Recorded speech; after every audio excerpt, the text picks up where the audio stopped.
봅니다. 창세기 5장 21절부터 24절에 있는 말씀. 창세기 5장 21절부터 24절에 있는 말씀 찾았으면 아멘. 우리 함께 같이 낭독하겠습니다. 에녹은 65세에 무드셀라를 낳았고 무드셀라를 낳은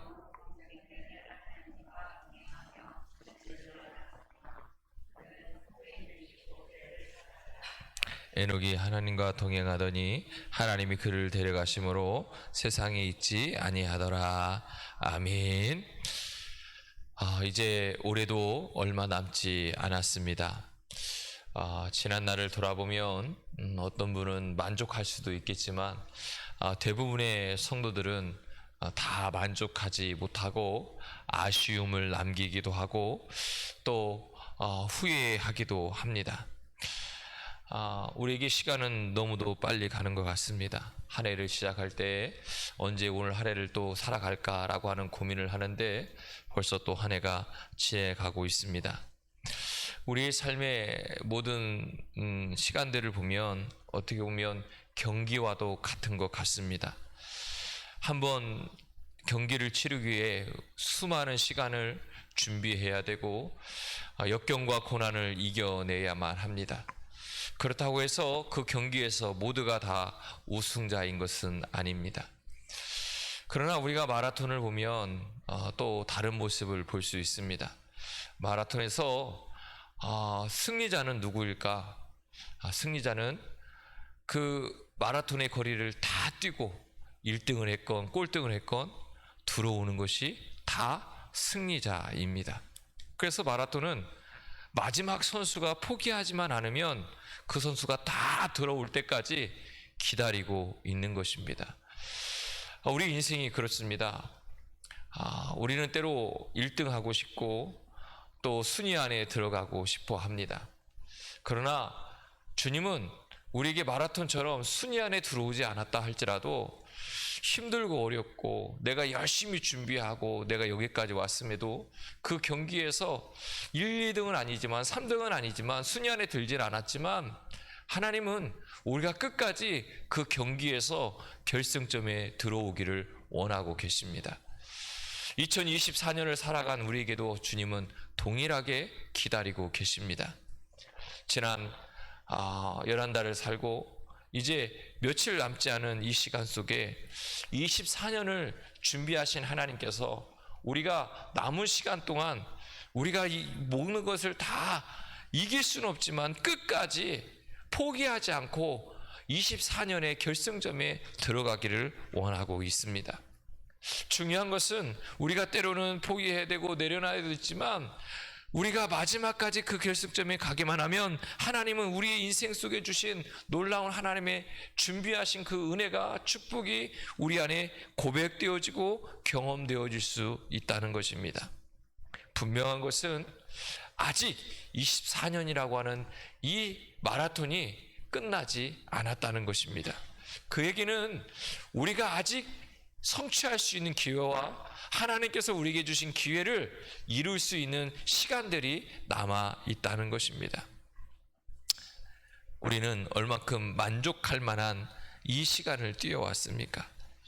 그런데 주님께서 이 한 해를 마무리하면서 남은 시간들을 승리로 이끌고 또 결승점에 들어가고 또 하나님께서 우리에게 허락하신다면 25년을 허락하실 건데 우리가 어떻게 살아가야 될까라고 하는 것을 오늘 본문을 통해서 우리에게 가르쳐 주고 있는데요. 첫 번째는 목표를 분명히 하면서 살아가라는 거예요. 매일매일 삶 속에 매달의 삶 속에 매 순간 속에 몇 년의 삶 속에 우리에게 필요한 것은 목표를 분명히 하고 살아가라고 하는 것입니다. 우리가 새해를 맞으면 뭐 하죠? 작정을 합니다. 계획도 세우고요. 그리고 우리의 그것을 놓고 꿈과 목표를 가지고 기도합니다. 근데 문제는 우리가 그것을 너무 쉽게 잃어버린다는 거예요. 하나님 앞에서 우리가 영적인 목표도 가졌고 우리 교회로서도 비전을 가졌고 또 우리의 삶과 우리의 생활 모든 속에서 하나님 주신 그 사명을 감당하기 위해서 그 목표를 세웠고, 또 개인의 가지고 있는 기대와 소원들을 우리는 계속 시작하면서 가지고 왔을 것입니다. 그런데 우리가 자꾸 이 하나님께서 주신 이 사명, 꿈, 목표를 이루지 못하는 건 뭘까? 그것은 나에게 주신 그 분명한 목표를 자꾸 잃어버린다는 거죠. 그래서 우리는 자꾸 그것을 생각해야 돼요. 그래서 아이들이나 우리가 늘 해야 될 게 뭐냐면, 계획표를 세우면 늘 어디에 놔야 되죠? 잘 보이는 곳에 놔야 돼요. 잘 보이는 곳에. 학생들이요, 시간 계획표를 짜요. 그리고 어디에 놓냐면 책상에 딱 붙여놔요, 앞에다가. 근데 중요한 건 뭐죠? 책상에 앉아야 되는 거예요. 책상에 앉아야 그게 보이는 거예요. 그런데 아무리 좋은 걸 해놔서도 책상에 앉지 않으면 보이지 않기 때문에 도전하지 않아요. 우리 인생도 그래요. 주님께서 우리에게 주신 사명과 꿈이 있고 목표가 있다고 하면 우리가 늘 잘 보이는 곳에 늘 보여지게 해야 된다는 거예요. 그래야 뭐죠? 기도하게 되는 거예요. 기도해야 우리의 삶으로 자꾸 실천하려고 노력하는 거죠. 근데 어느 순간이 보면 우리가 잘 보이는 곳에 여기도 놓고 저기도 놓고 다 붙여놓기도 해요. 근데 문제는 어느 순간에 다 떨어져 있어요. 떨어져 있어요. 이건 안 될 것 같아. 또 바뀌죠. 근데 중요한 건 자꾸 볼 수 있는 곳에 계속 놔야 된다는 거죠. 그래서 그 목표를 이루기 위해서 가야 된다는 거예요. 그 목표와 그 분명한 목표를 위해서 우리가 그 사명을 위해서 나가면 우리의 고난도 있고 시련도 있고 역경도 있고 아픔도 있어요. 근데 분명한 것은 그 목표가 분명하면 이 모든 것을 뭐하죠? 견뎌낼 수 있다는 거죠. 오늘 저나 여러분이 한 해 동안 너무너무 고생했을 거예요. 수고해. 중요한 게 하나님께서 그 힘들고 어려운 것을 알고 있다는 거예요. 그래서 우리에게 말, 그래, 네 아픔 속에, 네 고난 속에, 그 시련 속에, 역경 속에 잘 견뎠다. 다 이루지는 못했지만 잘 견뎌냈다. 그래서 마라톤에요, 마지막까지 포기하지 않고 들어온 선수까지요, 많은 사람들은 그들에게도 아낌없는 박수를 보내요. 1등에게 보낸 박수보다 훨씬 더 큰 함성과 위로와 축복의 박수를 보내는 것을 볼 수 있어요. 주님이 그렇다는 거예요. 우리에게 지금까지 살아온 2024년을 살아온 우리에게, 그 목표를 향해서 달려온 그 기도의 제목을 가지고 사명을 가지고 달려온 우리에게 하나님은 견딜 수 없는 그 고통 속에서도 견뎌낸 우리를 보면서 잘했다라고 칭찬한다는 거죠. 그것을 통해서 우리는 또 다른 내일을 살아가는 거예요. 남은 2024년 아직 내가 이루지 못했던, 사명을 감당하지 못했던, 목표를 이루지 못했던 그것들을요 다시 붙들고 나가는 거예요. 하나님의 약속을 믿고 삶의 방향을 우리가 붙들고 믿음의 조상 아브라함 때부터 예수님의 수혜자 베드로에 이르기까지 하나님께서 새로운 삶의 가치와 목표가 그들의 가슴에 뜨겁게 했고, 그것을 통해서 그들에게 역사의 믿음의 흔적을 남겨줬던 것처럼 우리에게도 그 목표를 향해 나아갈 때 믿음의 흔적을 남겨주시길 원하고 있다는 거예요. 사랑하는 성도 여러분, 얼마 남지 않았지만 저나 여러분은 2024년을 끝내고 2025년도에 갔을 때 힘들고 어렵고 역경이 오고 아픔이 있고 그랬다 할지라도 24년에 하나님이 주신 그 믿음의 흔적들이 남아있기를 주의 이름으로 축복합니다. 돌아보면서 나에게는 어떤 믿음의 흔적이 남았을까? 아직 안 남아있다면 남은 시간 동안 이 믿음의 흔적을 남길 수 있는 저나 여러분이 되기를 주의 이름으로 축복합니다. 두 번째는 뭐냐면 후회 없이 우리의 모든 것을 쏟으라는 거예요.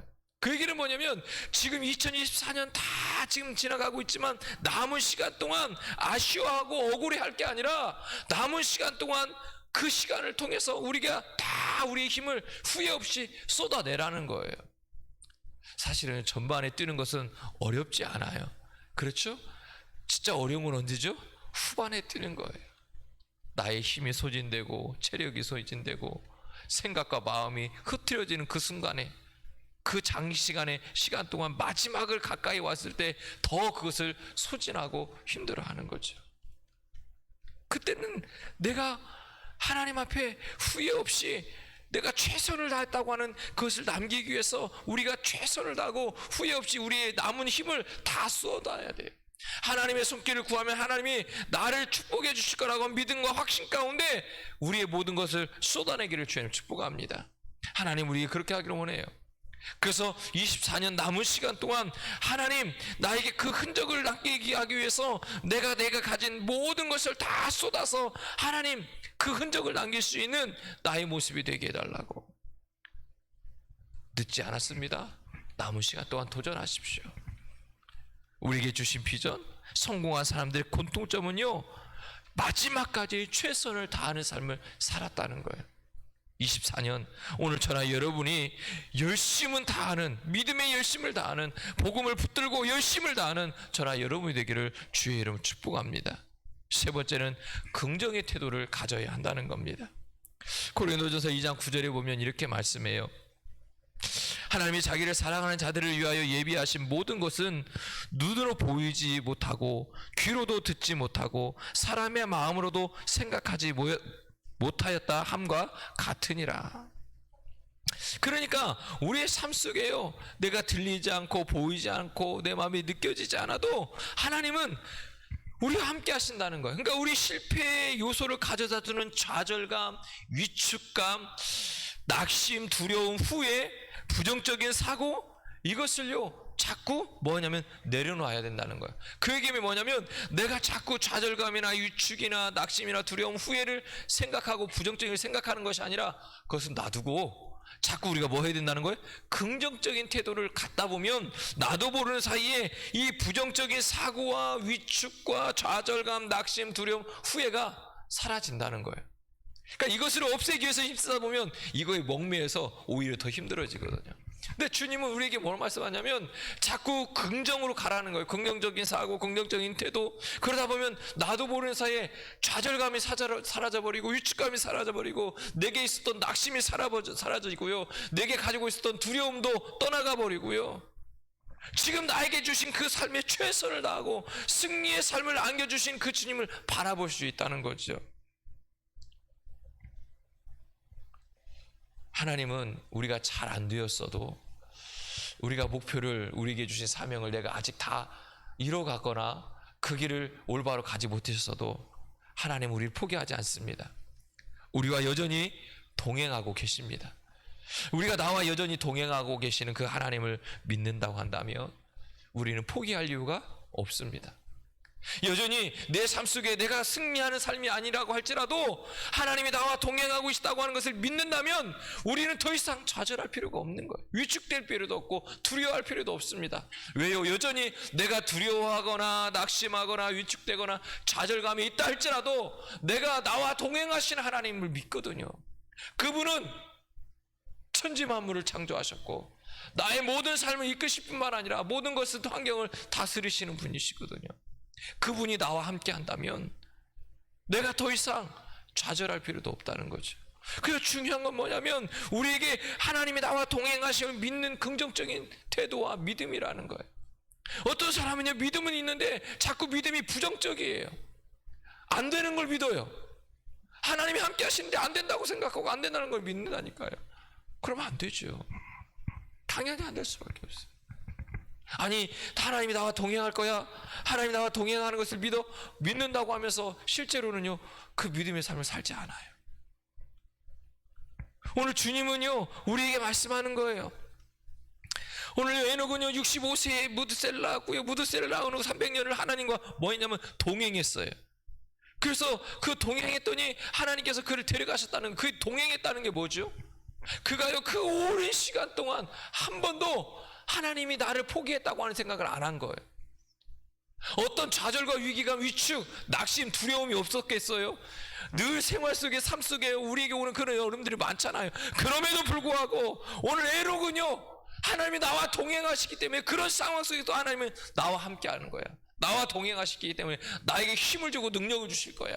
주님이 이 위축에서, 이 낙심에서, 이 좌절에서 나를 이끌어내 주실 거야. 이 구렁텅이에서 나를 끌어내 주실 거야 라고 하는 믿음이 신앙이 있었어요. 요셉을 보세요. 요셉을 보면 어릴 때부터 믿음의 삶을 또 하나님이 동행하고 있음을 믿었던 요셉인 것 같아요.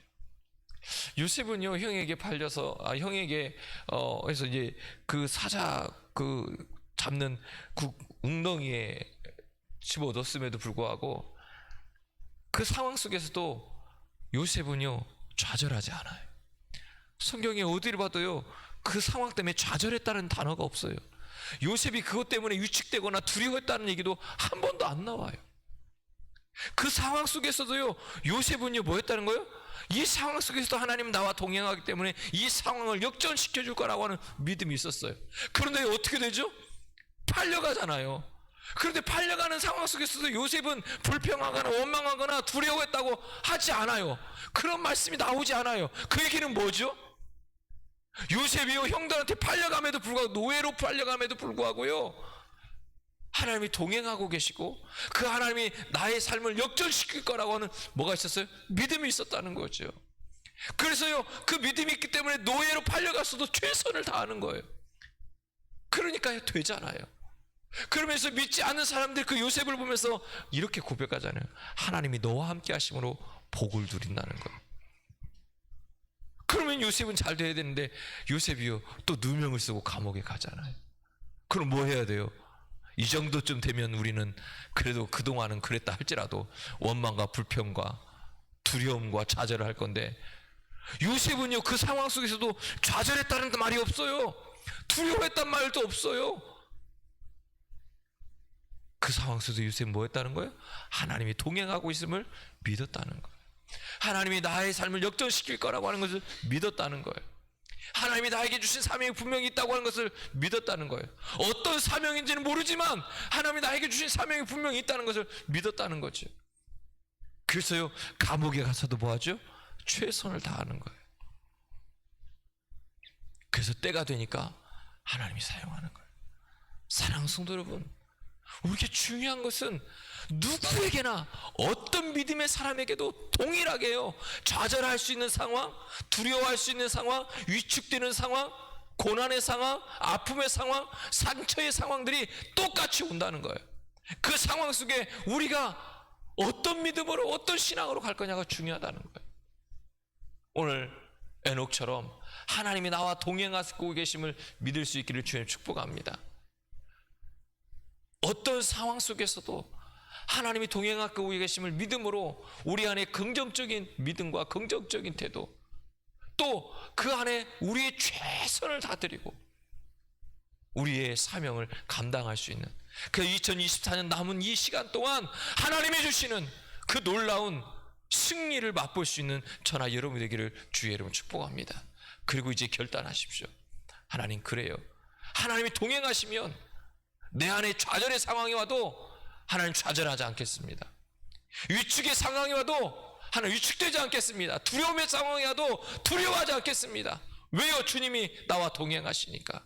이런 긍정적인 믿음과 신앙과 태도를 가지고 2024년 잘 마무리하고, 그래서 승리의 결승점에 통과하고 2025년 우리에게 허락하시면 그 2025년도도 우리에게 주신 놀라운 은혜와 축복을 누릴 수 있는 저나 여러분이 되기를 주의 이름으로 축복합니다. 우리가 이 시간에 함께 기도하기를 원합니다.